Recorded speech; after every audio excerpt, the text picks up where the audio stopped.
ফসলি সনের সঙ্গে সম্পর্কিত কি? ফসলি সনের সঙ্গে সম্পর্কিত আকবর।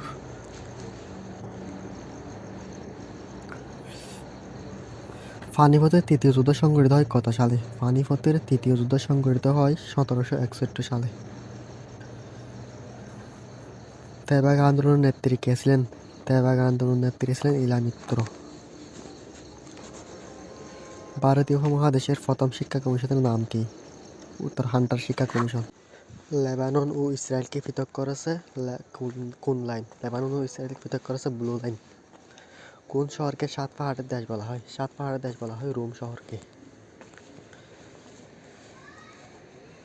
পবিত্র ভূমি কোনটিকে বলা হয়? পবিত্র ভূমি বলা হয় জেরুজালেমকে। গ্রেট ব্যারিয়ার রিফ কোথায় অবস্থিত? গ্রেট ব্যারিয়ার রিফ অবস্থিত প্রশান্ত মহাসাগরে। ভূমধ্যসাগরের বৃহত্তম দ্বীপ কোনটি? ভূমধ্যসাগরের বৃহত্তম দ্বীপ সিসিলি। স্টক এক্সচেঞ্জ সর্বপ্রথম কোন শহরে প্রতিষ্ঠিত হয়? সর্বপ্রথম প্রতিষ্ঠিত হয় লন্ডনে।